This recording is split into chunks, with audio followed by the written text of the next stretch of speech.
오늘도 주의 날을 맞이하여서 예수 그리스도의 몸된 교회를 찾으신 우리 사랑하는 성도 여러분들을 우리 주님의 이름으로 축복합니다. 우리 한번 인사하겠습니다. 주님의 사랑은 신비하고 놀랍습니다. 이렇게 우리 인사하겠습니다. 주님의 사랑은 신비하고 놀랍습니다. 네, 찬양의 메시지가 귀에 확 되는 것 같아요. 신비하고 놀라운 사랑.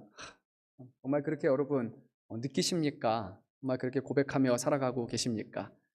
예수 그리스도의 그 사랑, 십자가의 보혈 위에서 보여주신 그 사랑, 정말 이 당시에 로마 시대의 이 모습은 그렇게 자랑할 만한 것은 분명히 아니었을 것입니다. 십자가의 형벌이란 정말 극악 무도한 죄를 저지른 사람들이 당하는 그런 죄였기 때문이죠. 그래서 예수님의 십자가를 전한다는 것은 수치스러운 것이고 부끄러운 것이었을 것입니다.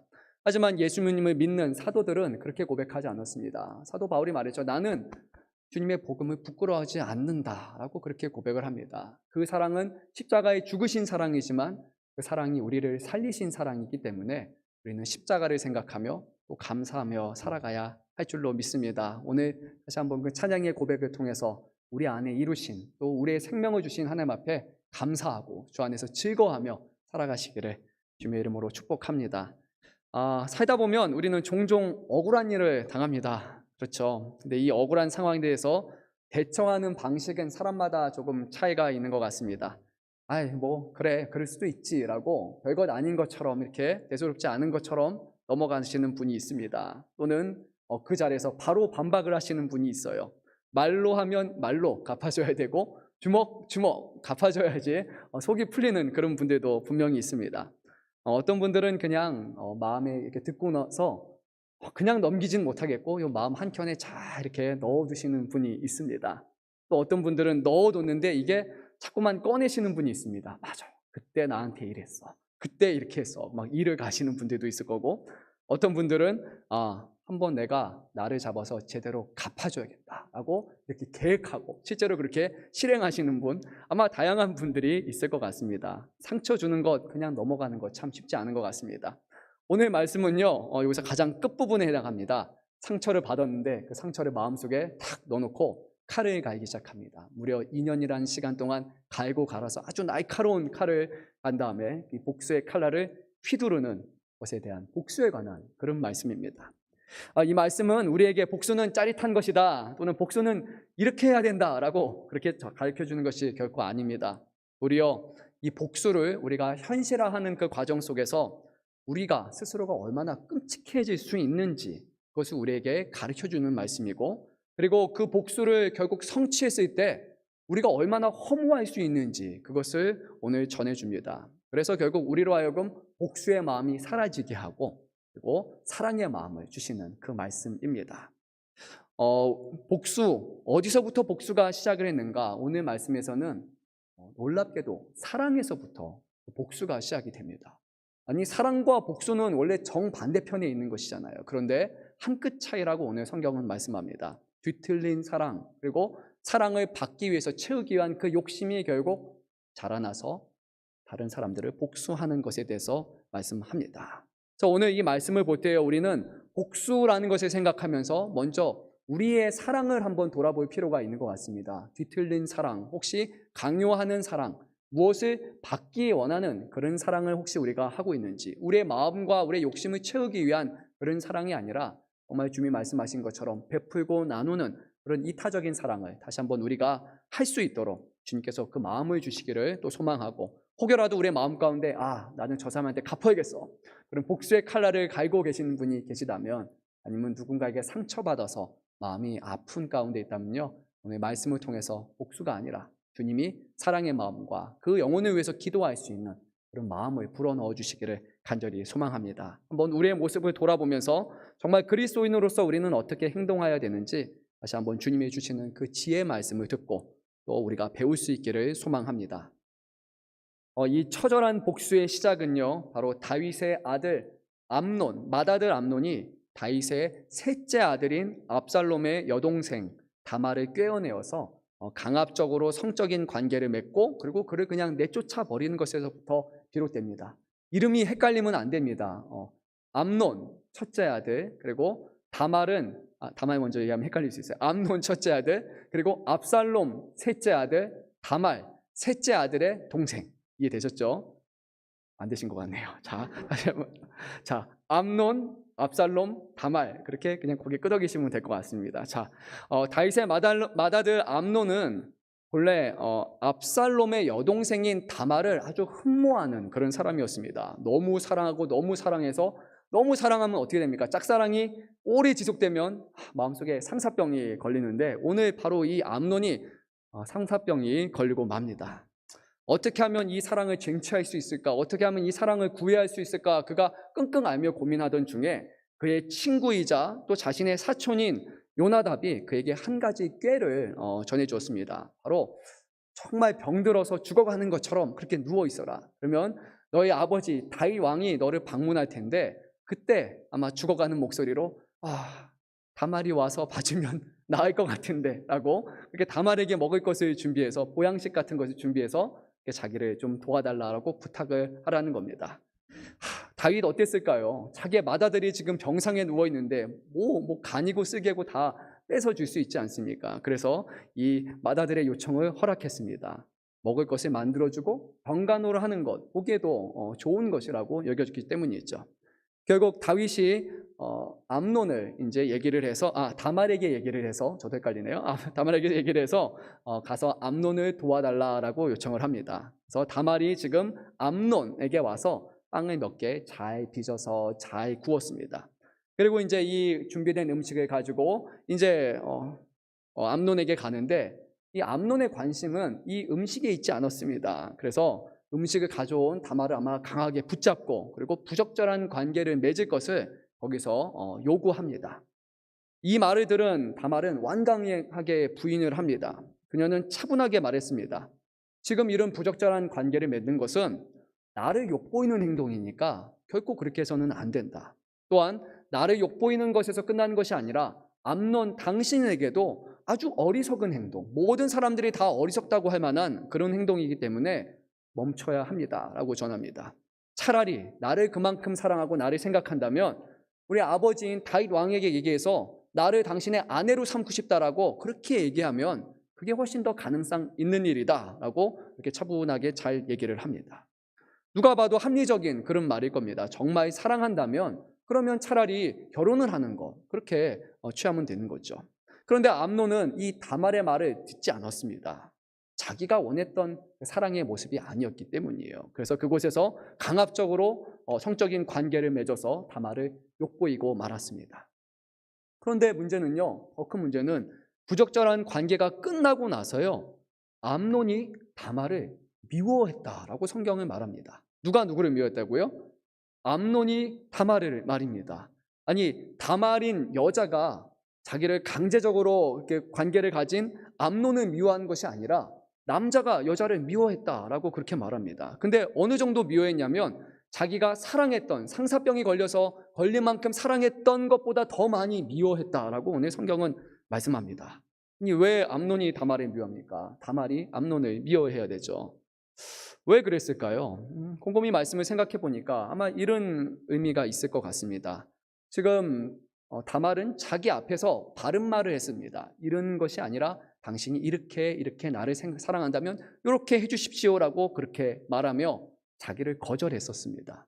그러니까 다말은, 지금 암논은 그를 사랑했었는데 자기의 사랑이 받아들여지지가 않고 거절을 받으니까 사랑의 크기만큼 그 이상으로 사랑이 이제는 미움으로 바뀌어버린 것이죠.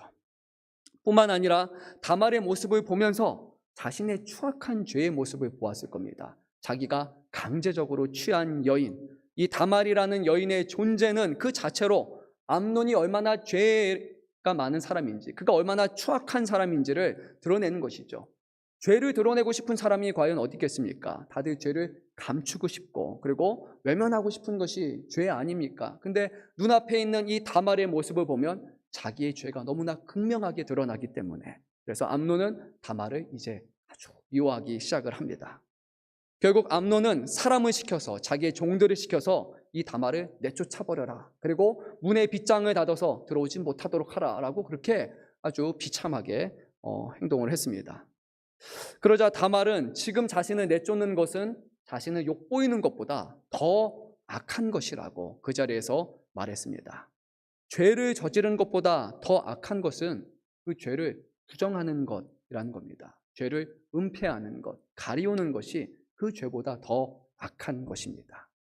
그리고 이러한 모습은요, 물론 그 정도와 모습의 차이가 있지만 아마 우리가 죄를 대하는 그런 모습이 아닐까 생각해 봅니다.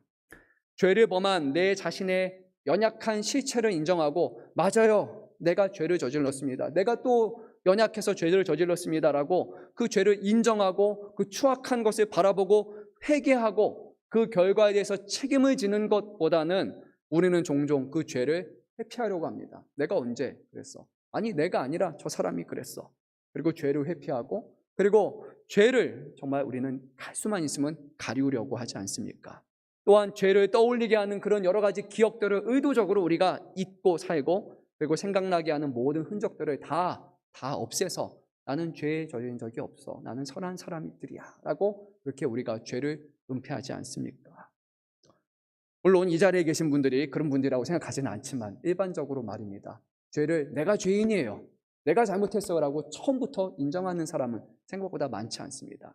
들추고 드러나면 더 이상 부정할 수 없을 때, 더 이상 노라고 할 수 없을 때 접니다. 마지막 벼랑 끝까지 가야 내가 잘못했습니다 라고 인정하지 않습니까? 오늘 암논, 다말 이 두 사람의 모습을 통해서 죄가 정말 우리 안에 얼마나 숨어들 수 있는지, 그 추악한 실체의 모습을 성경은 잘 전해주고 있습니다. 그런데 오늘 암논이 그의 누이 다말에게 행하는 범죄는요, 그의 아버지인 다윗 왕이 이미 밧세바에게 범한 죄와 그다지 다른 것 같지는 않습니다. 아마 우리가 잘 아는 말씀입니다. 다윗이 어느 날 저녁에 이렇게 일어나서 가장 높은 궁에서 이렇게 아래를 쳐다보니까 저 건너편에 한 아름다운 여인이 목욕을 하고 있는 것을 그가 보게 됩니다. 그래서 사람을 보냅니다. 저 사람이 과연 누구인가? 저 아름다운 여인은 누구인가? 근데 보니까 그는 남편이 있는 사람이었습니다. 자신의 충신 37명의 용사 중에 한 사람이었던 그 우리아의 아내였던 이 밧세바, 그 사람을 자신에게 데려오라고 합니다. 자신의 욕망을 채우기 위해서 그와 부적절한 잠자리를 가졌습니다. 그리고 나서 그가 한 행동은 가만히 내버려 두었습니다. 이 밧세바를 챙기지도 않았고 그에 대한 말도 아무것도 나오지 않습니다. 그를 보낸 후에 한참의 시간이 지나고 나서 그가 임신했다는 소식을 들러오자 그제서야 다윗이 불이 나게 행동을 취하기 시작을 했습니다. 오늘 암논이 다말에게 한 행동과 별반 다른 바는 없는 것 같습니다.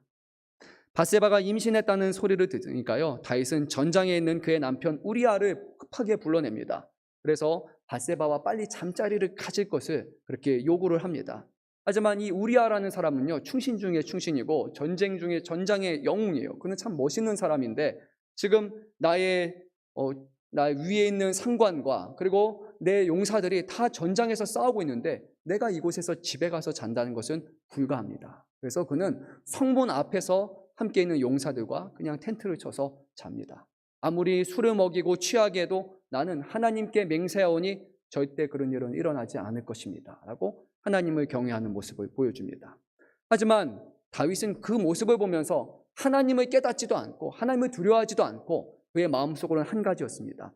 어떻게 하면 우리아를 죽여서 이 사실을 은폐할 수 있을까?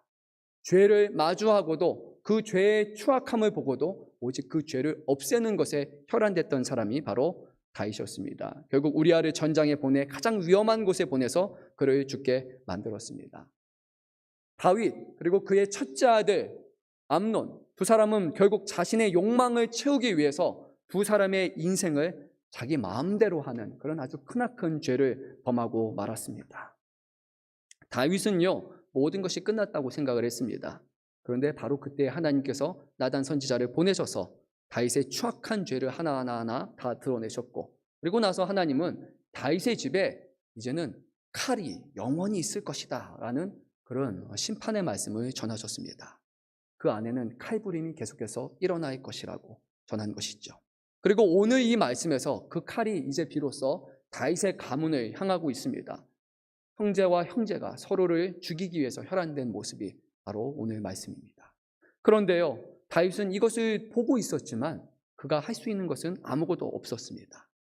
암논이 다말을 쫓아냈고 다말이 자신의 머리에 재를 뿌리며 그 옷을 찢으면서 막 눈물을 흘리면서 나는 이제 욕보인 사람이라고 그렇게 울었고, 그리고 나서 그를 압살롬이 데리고 와서 자신의 거처에 지금 차에 머무게 했는데, 다윗이 취한 행동이라는 것은 딱 한 가지밖에 없었습니다. 말씀을 보니까 다윗이 크게 노했다, 화를 냈을 뿐.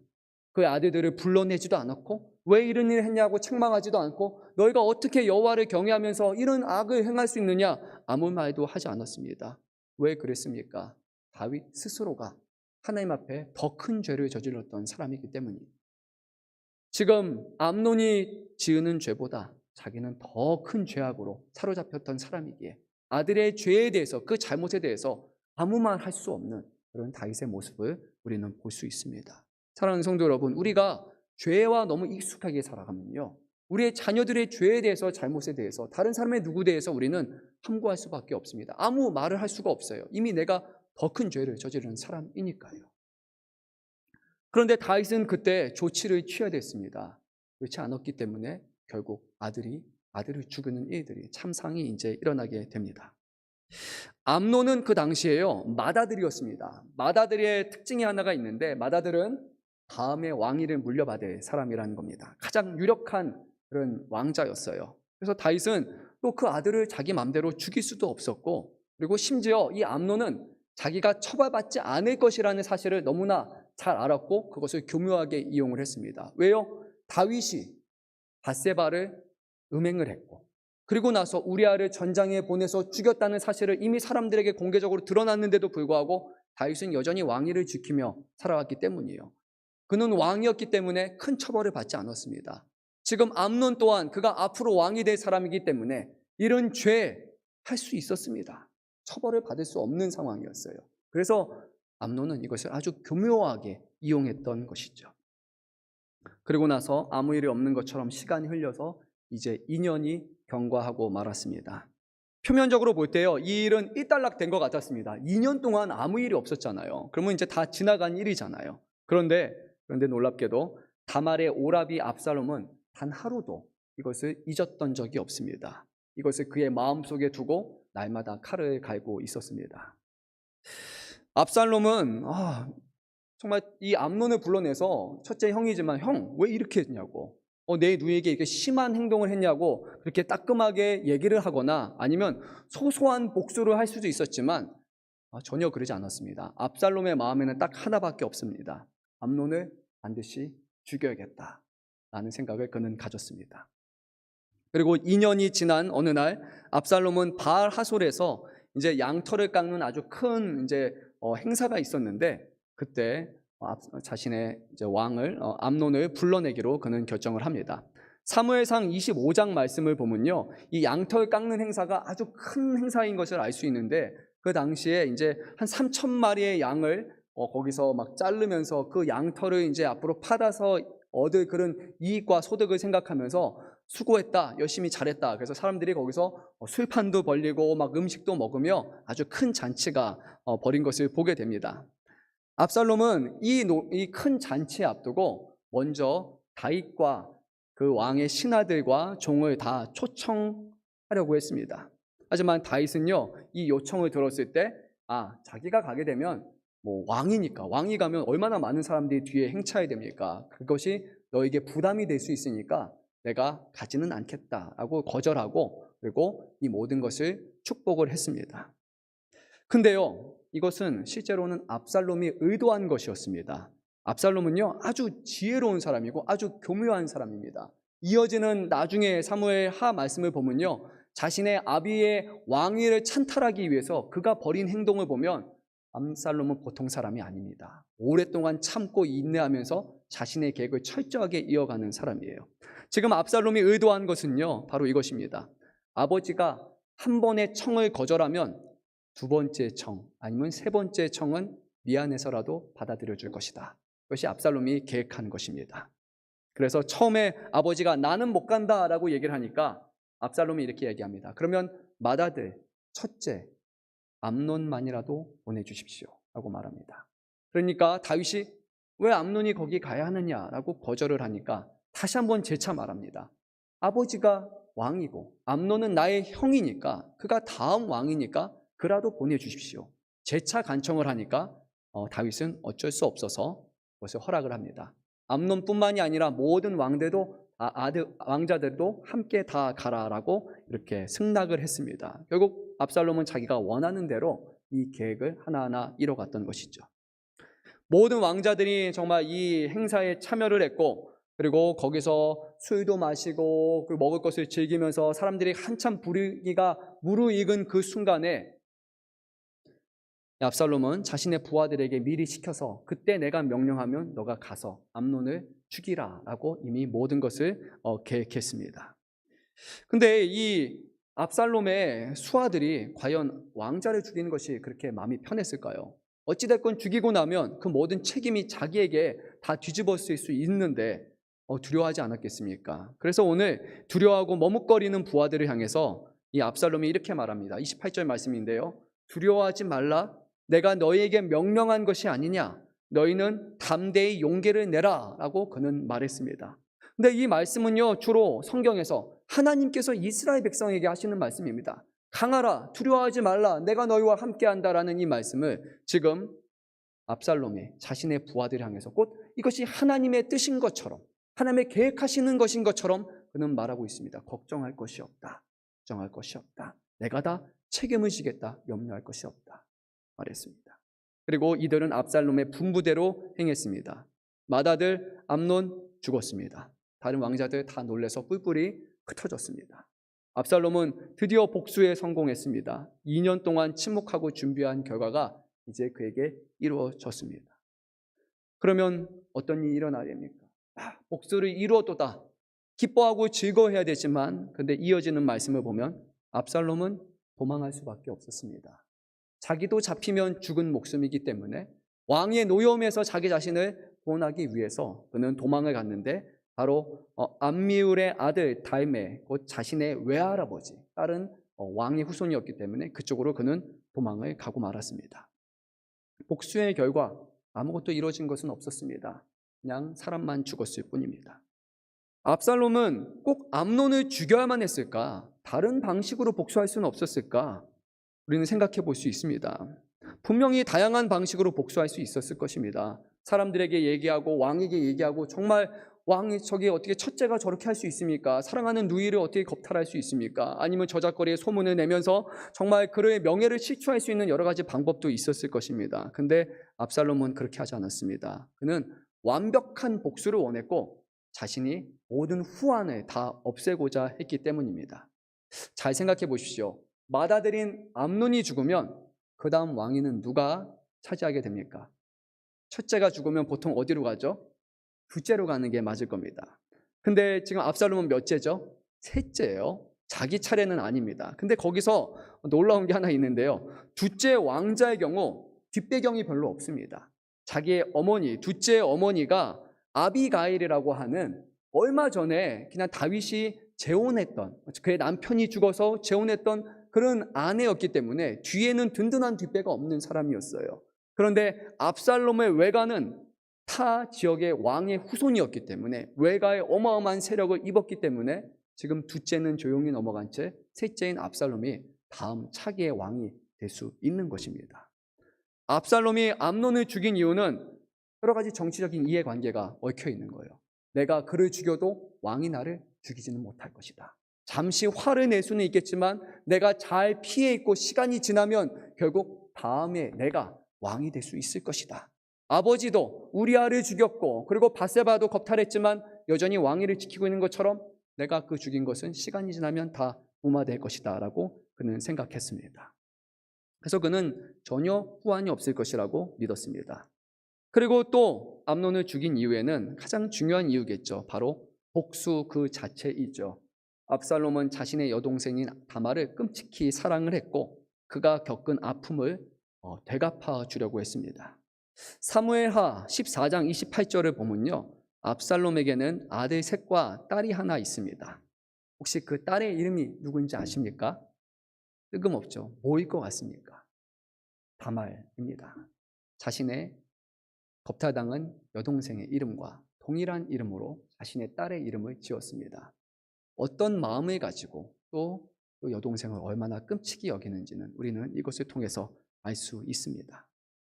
오늘 말씀에서 우리는요, 다말을 사랑한 두 명의 남성을 볼 수 있습니다. 먼저는 암논이에요. 암논은 상사병이 걸린 만큼 이 다말을 끔찍히 사랑하는 사람이었습니다. 근데 그의 사랑은요, 진실된 사랑은 아니었던 것 같아요.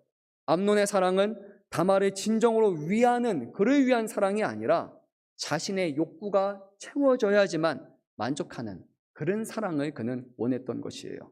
그리고 그 결과는 어땠습니까? 사랑의 크기만큼 더 큰 미움이 바로 그 결과였습니다.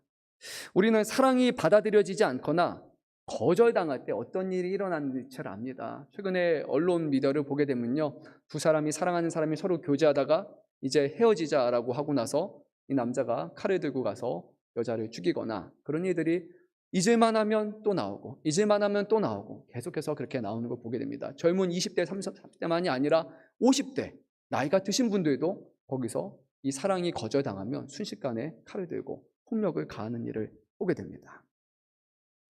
애정, 근데 그 애정이 그냥 사랑이 아니라 소유욕으로 변하게 됩니다. 내 사랑했던 사람을 절대 놓아줄 수 없는 것이에요. 그래서 결국 그것이 가질 수 없다라면 죽이겠다, 또는 배신감을 느껴서 폭행으로 이어지는 것을 보게 돼요. 오늘 암논과 다말의 문제도 바로 여기서 비롯됩니다. 시작은 사랑이었지만 사랑이 변질되고 만 것입니다. 신약의 야고보 사도는요, 사랑 자체가 문제라고 말하지 않습니다. 다만 진짜 문제는 뭐냐면 우리 안에 있는 욕심이 문제다라고 그렇게 말씀합니다. 사랑을 받고자 하는 지나친 욕심이 결국 우리 안에 죄를 낳고 그 죄가 장성하여서 사망을 낳는다라고 전합니다. 우리 한번 말씀을 읽도록 하겠습니다. 야고보서 1장 15절 말씀 우리 한 목소리로 읽도록 하겠습니다. 욕심이 잉태한즉 죄를 낳고 죄가 장성한즉 사망을 낳느니라. 처음에는 사랑이었지만, 사랑에서 시작을 했지만 그 사랑은 주려고 하는 사랑이 아니라, 그 사람을 보다듬어 주려고 하는 그 사랑이 아니라 그 사람을 마음을 쟁취하고 내 욕구를 채우고자 하는 그 욕심이 가득한 그 사랑이었기 때문에 결국 거기서 이 욕구를 채우고자 하는 그런 계획들이 이루어지게 되고, 그리고 계획을 실행하여서 이제는 죄를 낳게 되었고, 그 죄가 장성하여서 다말의 인생을 송두리째 뽑았을 뿐만 아니라 결국 암논 자기 인생도 파멸하는 사망으로 결국 치닫는 것을 보게 됩니다. 욕심의 끝은 사망이라는 것입니다. 사랑으로 시작했지만 그것조차도 우리가 하는 것은 파멸로 치닫을 수 있습니다. 다말을 사랑한 두 번째 남성은 바로 그의 오라버니 압살롬이었습니다. 압살롬은 자신의 동생을 끔찍이 사랑했잖아요. 그래서 자신의 딸의 이름을 다말이라고 명명하기까지도 했습니다. 근데 다말을 향한 그의 사랑은요, 정말로 다말을 위한 사랑은 그를 위한 사랑은 아니었던 것 같아요. 왜냐하면 이 일로 인해서 결국 압살롬도 마지막에는 죽음을 당하기 때문입니다. 복수로 시작을 했지만 그 복수가 칼날이 이제는 암논이 죽은 후에 누구를 향하기 시작하냐면 자기의 아버지인 다윗을 향하기 시작합니다. 다윗을 왕위를 차지하려고 하고, 그리고 그곳에서 결국 압살롬마저도 자기도 죽고 파국으로 치닫으면서 이 모든 것이 끝이 나게 됩니다. 그것은 다말이 원한 그런 결과는 아닐 겁니다. 가족끼리 서로 칼부림을 하고 부모와 자식이 서로의 왕위를 놓고서 서로를 죽이려고 하는 이 모습이 과연 다말이 원했던 그런 복수였을까요? 그가 원했던 것이었을까요? 그렇지 않습니다. 이 두 사람은 또 다른 공통점이 하나 있는데, 두 사람 모두 다말을 사랑했고, 그리고 그 사랑의 결과는 안타깝게도 복수였다라는 것입니다. 어떻게 사랑이 복수로 끝이 납니까? 말이 되지 않잖아요. 우리가 생각하는 사랑은 아주 숭고한 것이잖아요.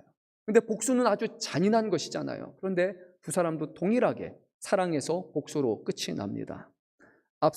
암논은 자신의 사랑이 받아들여지지 않는 그런 다말을 강제적으로 범하고 그를 내쫓아 버림으로써 자신의 사랑을 거절한 이 다말에게 복수를 행했습니다. 네가 내 마음을 받아주지 않았다면 나도 너를 버리겠다. 복수했던 거예요. 압살롬은 자신이 사랑하는 동생의 인생을 망가뜨린 암논을 죽여서 그는 복수를 행했습니다. 결국 둘 다 복수였어요. 다말을 사랑한 두 사람을 보면 정말로 이들이 사랑한 것은 다말인 것 같았지만, 표면적으로는 다말이었지만 결국에는 다말이 아니라 자기 애라는 것을 우리는 알 수 있습니다. 그들이 정말로 사랑했던 것은 자기 자신이었어요. 암논은 다말보다 자기 자신을 더 사랑했기 때문에 자신을 사랑하지 않는 다말에게 복수를 했던 것이고요. 암논을 죽였는데도 불구하고 암논이 다말에게 이렇게 잘못된 행동을 불구했는데도 불구하고 근데도 내가 아무런 조치를 취하지 않는 그런 능력 없는 오라비가 되고 싶지 않았기 때문에, 그래서 압살롬은 자기를 사랑했기 때문에 자신의 명예와 자신의 인정받는 것을 위해서 처절한 복수를 했던 것입니다. 결국 두 사람은 표면적으로는 다말을 사랑했지만 정말로 사랑했던 건 자기 자신이었다라는 것입니다. 사랑하는 성도 여러분, 이제 한번 우리의 사랑을 한번 돌아보면 좋을 것 같습니다. 예수님께서 우리에게 가르쳐 주신 사랑, 우리에게 보여주신 사랑은 예수님의 자기애가 아니라 이타적인 사랑이었습니다. 우리를 사랑하셔서 우리를 위해서 자기의 생명을 먼저 내어주시는 그런 사랑이었습니다. 우리가 요구하거나 우리가 어떤 대가를 드린 것도 아닌데도 불구하고 우리가 죄 가운데 있을 때 이미 우리를 사랑하사 우리를 위해서 죽으셔서 우리를 향한 하나님의 사랑이 얼마나 신실한지를 보여주신 것, 그것이 바로 하나님의 사랑이고 그리스도의 사랑이지 않습니까? 근데 과연 우리는 그 사랑으로 서로를 사랑하고 있습니까? 우리가 남편과 아내분이 서로를 사랑하시죠? 사랑하셔야 됩니다. 그렇죠? 서로를 사랑하시잖아요. 근데 정말 그 사람을 사랑하고 계십니까? 아니면 그 사람을 사랑하는 내 자신을 사랑합니까?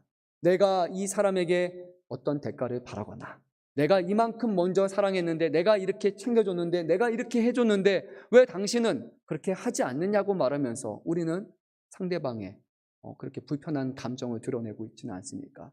정말로 내 아내와 남편을 사랑한다면, 그런 이타적인 사랑한다면 우리는 기다릴 수 있을 것이고 그리고 오래 참을 수 있을 것입니다. 근데 왜 화를 냅니까? 내가 했는데 동일하게 돌아오지 않을 때, 나는 사랑을 줬는데 사랑이 무관심으로 돌아올 때 우리는 내 자신이 상처받는 게 싫어서, 내 사랑이 헌시짝처럼 이렇게 버려진 게 싫어서 거기서 복수하고 우리는 화를 내는 것이 아닙니까? 그것은 진정한 하나님이 우리에게 주시는 사랑은 아닐 것입니다. 부모와 자녀들 간의 사랑은 그러면 어떻습니까? 우리는 정말 자녀들을 사랑하고 있습니까? 자녀들 생명 그 자체로 사랑하고 있습니까?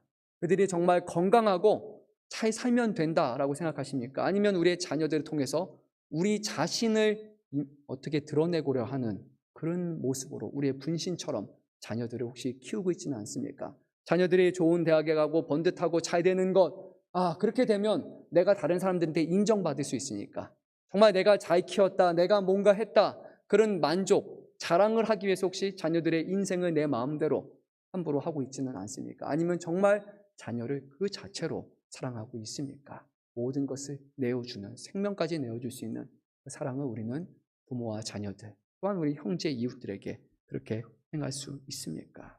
오늘 우리 교회가 전해야 되는 사랑, 그리고 우리 교회가 보여줘야 되는 사랑은요, 자기 애가 아닙니다. 바로 이런 이타적인 사랑이에요.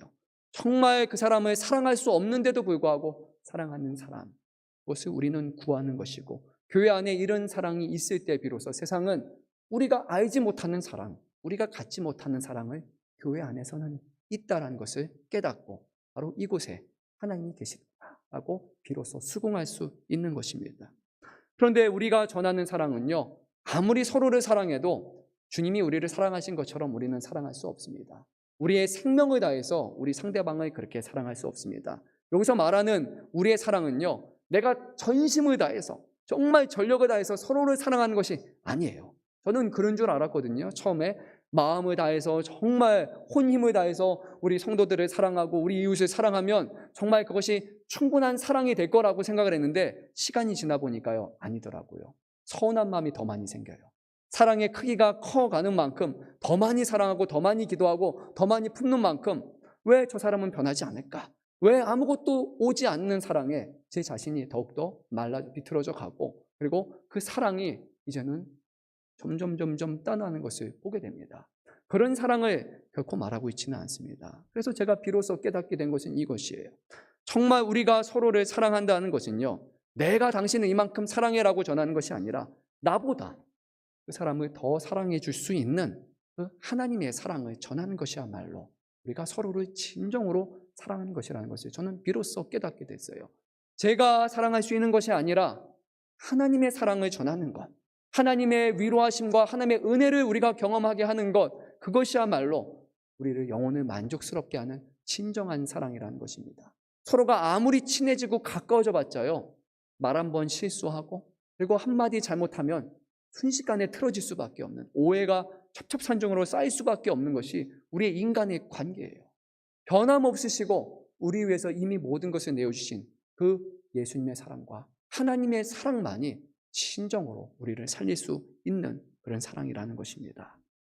그래서요, 우리가 서로를 사랑한다는 것은 하나님의 사랑을 전하는 것이고, 우리가 서로를 사랑한다는 것, 정말 하나님의 사랑이 저 영혼의 마음에 깃들기를, 그리고 내 영혼에 깃들기를 우리가 기도해야 하는 것입니다.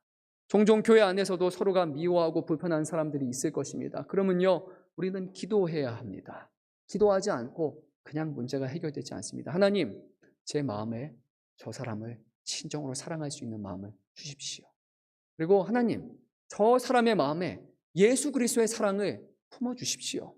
그 사랑으로 우리가 그 사람 안에도 예수님의 사랑, 내 안에도 있는 예수님의 사랑, 이 사랑으로 서로가 이해하고 서로를 사랑할 수 있도록 도와주십시오. 그렇게 하지 않는다면요, 결국 나중에 또 터집니다. 또 다시 불편할 수밖에 없습니다. 교회에 특별히 다니시는 분들은요, 얼마나 오래 봅니까? 30년, 40년 보시는 분들도 있을 거예요. 그러면요, 그만큼 우리 안에 어마어마한 상처가 쌓여요. 지금 이렇게 잘 감추고 있는 거예요. 그냥 버티고 견디고 있는 거예요.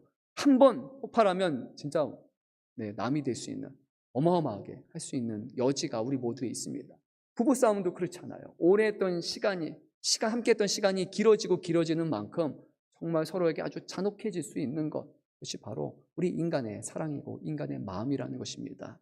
그래서 오늘 혹여라도 우리의 마음 가운데요, 정말 교회 안에 누군가, 또는 우리의 가족 중에 누군가, 우리 이웃 중에 누군가에 대해서 우리가 복수의 칼날을 갖고 있는 분이 계시다면, 원망하고 미워하는 마음이 있다면요, 우리 함께 기도해야 할 것입니다. 주님, 주님의 마음을 내 안에 풍성하게 주십시오. 정말 저 사람을 사랑할 수 있는 그 마음을 먼저 내게 주십시오. 저 사람이 문제가 아니라 저 사람을 사랑하지 못하는, 저 사람을 미워하는 내가 지금 문제인 것 같습니다.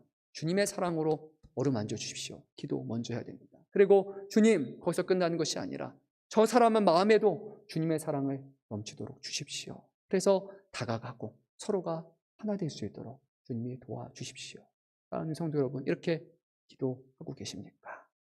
불편한 서로를 향해서 정말 이렇게 기도하고 계십니까? 아니면 하나님, 나는 잘했는데 저 사람은 왜 그래요? 저 사람의 마음을 빨리 바꿔주십시오. 저 사람이 나쁜 사람인 것 같아요. 저 사람 어떻게 좀 변화시켜 주십시오. 혼내주시고 꾸짖어 주시고, 그래서 저 사람이 회개하고 돌이킬 수 있도록, 저 사람이 문제예요 라고 기도하고 있다면 하나님은 아마 침묵하실 겁니다. 너도 문제다 라고 말할 거예요. 둘 다 문제다 라고 말하실 거예요. 정말 우리의 마음이 하나님 앞, 그리고 다른 원수처럼 여기는 사람 마음도 하나님 앞에 올 수 있도록, 그 안에 서로가 하나 될 수 있도록 우리는 구해할 것입니다. 오늘 말씀을 통해서 우리는 한 가지 결론을 우리가 보게 됩니다. 복수 끝 좋습니까? 좋지 않습니까? 좋지 않나요? 복수는요, 결국 파멸로 끝납니다. 다 파멸하고 말았습니다. 복수하고 나서 만족이 없어요. 복수하고 나서 허무할 뿐입니다. 그리고 내 생명도 이미 다 갉아먹은 상태일 것입니다. 복수의 문제는요, 복수를 준비하는 시간만큼 우리의 영혼이 병이 든다는 겁니다. 2년이었으면요, 압살롬의 마음은 2년 동안 그를 죽이고자 하는 마음이었습니다. 한 번의 죽임이 아니었어요. 정말 그 사람을 어떻게 죽일 것인가, 어떻게 계획할 것인가, 어떻게 죽이면 문제가 없을 것인가, 그는 이미 마음속으로 날마다 그를 죽였던 것이에요. 예수님은 말씀하셨어요. 우리의 죄는요, 말로 하는 거, 행동으로 하는 것이 아니라 이미 너의 마음속에 그 마음을 품었다면 이미 너는 죄를 범한 것이다 라고 말씀하셨어요. 우리가 원수를 미워해서 안 되는 이유는요, 그 사람을 미워하는 기간이 길어지는 만큼 우리는 그 시간 동안 우리의 마음속에 숱하게 죄를 저지는 거예요. 하나님과의 관계가 우리는 점점 멀어진다라는 것입니다. 그래서 그 마음이 우리 안에 들어오지 않도록, 정말 그 복수의 칼날을 갈지 않도록 우리는 하나님 앞에 즉각적으로 기도해야 됩니다. 주님, 사랑의 마음을 더하여 주옵소서. 용서할 수 있도록 도와여 주십시오. 나를 어루만져 주십시오. 기도 반드시 해야 됩니다.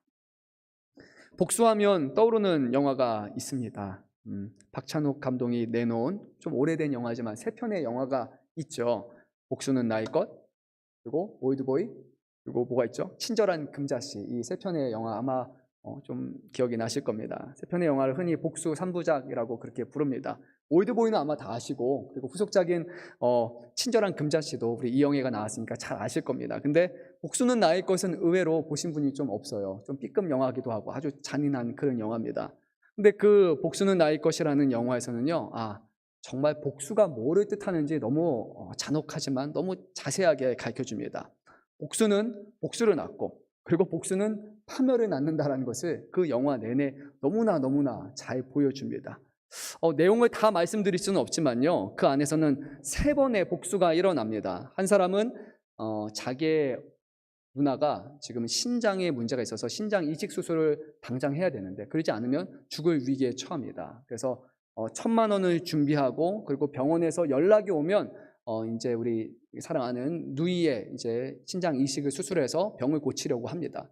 근데 병원에서 연락이 오질 않아요. 그러니까 마음이 조급해지잖아요. 그래서 다른 경로로 그가 문제를 해결하려고 합니다. 결국 자기의 신장도 빼앗기고 1,000만 원도 다 사기당해서 이제 다 잃고 맙니다. 그리고 나서 어떤 일이 일어날까요? 병원에서 연락이 오죠. 1,000만 원 준비되면 지금 당장 수술받고 고칠 수 있습니다. 자괴감에 빠지고 맙니다. 자기의 돈을 훔쳐간 사람, 빼앗아간 사람. 그리고 나서 나중에 자기의 누나가 죽고 맙니다. 그래서 그 복수의 칼을 어디다 바릅니까? 자기의 사기친 사람에게 가서 그를 복수를 하게 됩니다. 근데 그 과정에서 또 하나 문제가 생기는데요. 지금 돈이 1,000만 원이 너무 급하다 보니까 이 1,000만 원을 구하기 위해서 유괴를 하기로 합니다. 근데 이 유괴를 한 다음에 나중에 딸을 다시 돌려주려고 했는데, 안타깝게도 이 딸이 사고를 당해서 죽어버려요. 그러니까 이 아버지가 돈으로 해결하려고 했는데 딸이 죽어버리니까 마음의 복수의 칼날을 갖습니다. 수소문해서 결국 자기 딸을 죽게 만든 사람을 또 똑같이 죽입니다. 그리고 이 죽은 남자의 여자친구가 있는데, 이 여자친구를 옹호하는 세력들이 있어요. 그 사람도 지금 자기의 이 여자가 죽었다는 사실을 또 깨닫고 죽였던 이 아빠를 찾아가서 또 죽입니다. 죽고 죽이고 결국 모든 사람들이 다 파멸을 치렀습니다. 아무것도 이루어진 것은 없어요. 복수 이후에 기쁨이 있는 것도 아니고, 복수 이후에 건설적인 것이 이루어진 것도 아니고, 단지 복수했다는 것으로 잠시 만족하고 허탈하고 결국 패망으로 모든 것이 종국으로 치우치는 것입니다. 사랑하는 성도 여러분, 혹시라도 우리 마음 가운데 복수하고 싶다, 되갚아주고 싶다라는 마음이 있다면요, 오늘 주님 앞에 기도하십시오. 그렇게 해서 기뻐질까요? 잠깐은 후련하겠지만 그 뒤에 후회감, 상실감, 내가 저 사람을 복수했으니까 저 사람도 나를 다시 또 복수할 것이다라는 그런 두려움과 의구심만 우리에게 찾아올 것입니다. 복수를 하기보다, 원수를 원수로 갚기보다 우리 주님은 사랑하고 용서하라라고 말씀하셨습니다. 그것만이 진정으로 문제를 해결할 수 있기 때문입니다. 하나님의 원수가 된 사람들이 예수 그리스도의 십자가에 매달려서 그쪽에서 예수님을 향해서 모욕하고 침을 뱉어가면서 저주하면서 내려오라고 했지만, 예수님은 그 자리에서 복수하지 않으셨습니다. 오직 이 알지 못하는 영혼들을 위해서 하나님의 사랑과 하나님의 은혜를 구했습니다. 그들의 영혼을 맡겼고 예수님은 그들을 위해서 죽으셨습니다. 예수께서 복수하지 않고 죽으셨기 때문에 우리는 산자가 되었습니다. 복수가 아니라 결국 희생과 사랑만이 진정으로 문제를 해결할 수 있고 사람을 살릴 수 있다는 것입니다.